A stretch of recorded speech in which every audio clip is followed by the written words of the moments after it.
So how you doing? Hey, we got a bonus video for this week. I was going to do a video every day, but I'm throwing an extra one in there just because. We got all our lineup saws here ready to go. Let me show you what we got going on. Alrighty.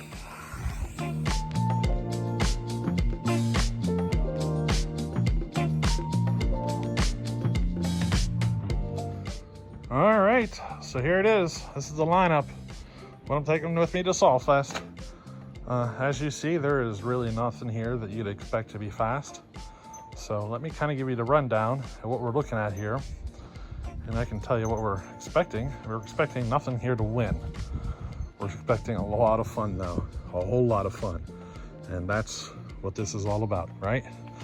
So let me show you what we're looking at. We're gonna start off with the Super XL 130. This is the one that we poured it up pretty nice. She's got a lot of speed to her for a Homelite, you know. As far as some modern saws, I don't know if we'll beat ported modern saws, but you know, she's fun to see an old Homelite rip and tear like that, huh? You'll see they're all wet. That's just because I hosed them all off, blew the dust off, you know. But over here, we have an XL 400. It's just a stock saw. It's 65 cc, and I think if I want to run it, I have to run it in the stock class at 70 cc. So what, I guess I'd be putting that up against like a 372 and stuff like that. So, you know, definitely wouldn't expect it to win against a 372, but you know, lots of fun. Now over here we got the Homelite 340. It's 54.1 cc. Now for me to run this in the 54 and under class, it would have to be on 325 chain, which it is not. So I guess I could run it in the 60 cc class since it's got 3/8 chain. I wish I could convert it, but you know, I don't have, it's not a rim drive. It's not a rim drive sprocket. So, you know, I have sprockets here that are 325, like I can convert it, but it's not a rim drive, so I can't do it with that saw. I could just run it in the 60 cc class, I guess. Maybe we'll do that in the future and get this converted to 325. I think this saw would perform a whole lot better on 325. It's supposed to be on 3/8 LP, but I don't have any LP chain that's not like the extreme safety chain, you know, the kind with the big long blade kind of looking thing. So I'm just running a normal 3/8 chain. That's all I'm doing.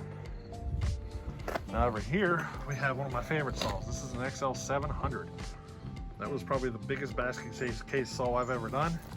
I tore her completely down, put her back together, got her running like as good as new as possible. She's still not perfect, but she's a great runner, you know. One of the first saws on my channel I ever did. Just a factory saw, you know, nothing ported or anything like that, but she runs absolutely fantastic. Over here we got the Homelite Zip. This is just for fun. We might, I guess he's talking about doing a little vintage saw race of some sort. It might be a relay. I don't know what he's got planned, but I'll bring that along for that little thing, and you know, we'll get to see some action out of that at Sawfest. Now over here's the Briscoe Belt 4910. We are all familiar with that saw. Pretty snotty little 50 cc saw that we'll be running up against all the other ported 50 cc saws, and we should see some good action from that one. Over here's the 1050. She's just a stock saw, no port work or anything. If I want to run that in any of the classes, it would have to be like the stock 100 cc class. This is a 100 cc saw, so I'd have to run it in a stock class, and it's the only 32-inch bar. That 32-inch bar right there, that's the only bar I have to fit that saw, because it takes 404 chain and everything. I couldn't drop it down to a 20, so you know, I'd have to run it with the 32-inch bar. But I think the 100 cc saws are going to be on bigger wood anyway, you know. So it'd be fun to see the little Homelite chucking along with all those modern saws, you know what I mean? Probably coming dead last, but that's not what we're doing it for, right? We're doing it for the fun. Now over here's the ProMax 610. You guys have not seen anything about this yet. not cutting wise, I should say, but it is running now, and I'm going to take it along. It's not at 100% yet. You know, she's as close as I can get her before Sawfest though. So we'll at least be able to see it running and cutting and everything over at Sawfest. She does need some break-in time, and I can tell you right now that that muffler is really holding that saw back. So we got some future work to do with that saw. And over here's a Homelite Super XL Auto, completely stock. That saw is for John Arnett. So that's John's saw, and we're going to be giving that to him over at Sawfest. She's just a stock saw, and you know, I thought he'd enjoy getting one of his old saws that he gave me a while back. You know, I thought he'd enjoy getting it back as a runner. So there we go. Over here's another Super XL Auto on a bow bar. So this one has had some port work. If you've seen my videos, this is the first saw I've done some port work to in the Super XL Autos. But this one actually runs worse now than a stock saw. The reason is because I discovered you have to do reed work in order for them to last. The factory reeds do not last more than maybe a season after you do port work. I think it's because they're pulling a larger volume of air, forcing the reeds open further, and because they're stainless and you're bending them a little further, they're starting to get a like a permanent bend to them pretty quickly. So we have to change any of these reed saws over to a modern style reed, you know, in order to get them to perform in a long term. So any of you guys out there looking to do some work to your saws, we got to do the reeds as well. It's a must. Otherwise, it won't last very long with the stock reeds, and in fact, you'll start running worse. Now we'll put different reeds in this. I just don't have them right now, so we'll get that done here in the future. But otherwise, it does run. You know, it's kind of fun to run with that bow bar and everything, and we're going to take it along anyway. You know. Now over here's the Super XL Auto we're sending to Simple Man. She's all done, all running, ready to go. I just got to get her shipped to him. But before we do that, let's take her to Sawfest. What do you say? That's an old mall bar roller nose.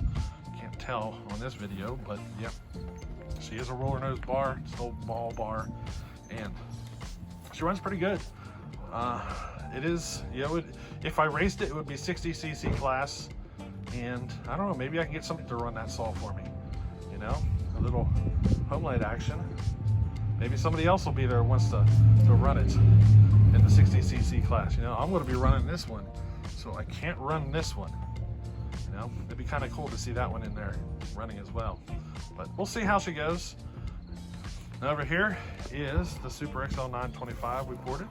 As you can see, there's been a little bit of work done to it since you last saw it.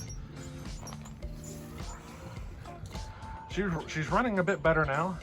I can tell you she runs much better with that muffler than she does the stack muffler. A lot better.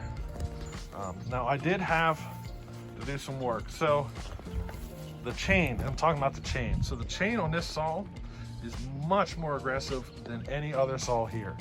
This 925 cannot handle the same sharpening that that one can. This one is extremely aggressive, extremely.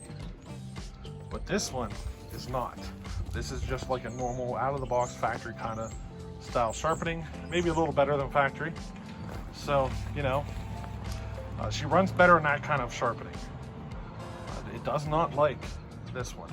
I've never showed this saw running with this kind of sharpening on this chain. It does perform better than what you're used to seeing, because I always try to get it to pull this type of chain, but it just won't do it. So we're gonna run it like this. And over here, we got the Homelite 550. Another 80cc saw. I could run that in the stock class. She's, you know, pretty cool saw. Never had any port work done to it or anything. One of the great logging saws from back in the day. Very popular logging saw. A lot of people really love them. They were an anti-vibration Homelite saw, piston ported, you know, everything you'd expect to see. So, you know, in fact, these saws, the only thing these saws really didn't have going for them is that their bearing was just a little too weak. So, you know, they did have bearing failure issues. But otherwise, you know, they were a fantastic saw. We'll try to run that in the 80cc class, you know, against the stock saws. So, you know, I think they're doing separate classes for ported and stock saws, I think. And if so, that's what we're gonna do. But there they are, the family of Homelites with a Mac and an Echo in there. So 13 saws in total, 1 Mac, 1 Echo, and the rest of them are all Homelites. We're gonna be sporting a lot of red there at Sawfest. And amongst all them Husqvarnas and Steels and all that stuff, we're gonna show up with a bunch of Homelites for everybody to enjoy. And a lot of them are probably gonna be shocked I'm even showing up with Homelites to run in a race of some sort. But you know what? I'm not doing this for anything other than have a good time. You know, that's why we do this. And it'd be fun to see how the Homelites do against modern saws, you know? I think it would. Just see how bad these new saws really are compared to these old ones, you know? A lot of these saws you can pick up for $100. You know, some of them, like the 550, you know, they're a bit more money. But, you know, it's not very much money here. For as much money as I got sitting right here in all these saws, you could buy probably a 500i. You know, you could take all this money and buy a 500i and maybe another saw, you know? So I get 13 saws, you can get 2 modern ones for the same money, you know?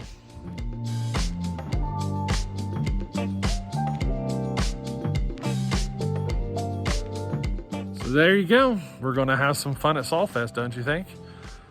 It's gonna be a blast. Whole bunch of saws out there having fun, you know? Just chilling with a bunch of good people, you know? Oh, check it out, a little something extra. You see all that dirt there? That's my sewer line. This telephone pole here, whenever they set the pole, they hit my sewer pipe. And over the years, it collapsed and backed up my system, ran it up into the basement. So if you heard about me talking about the flooding, that's why. Telephone pole hit the sewer pipe. Can you believe it? You can see it was just right there. Whenever they drilled the hole, they took out the side of the terracotta pipe. But she's all fixed up now. So there you go. We're getting ready for Sawfest, and you know, I got 1 or 2 more little tweaks to do, but for the most part, everything is ready to go. So we'll see you there. All right, catch you on the next one. Later.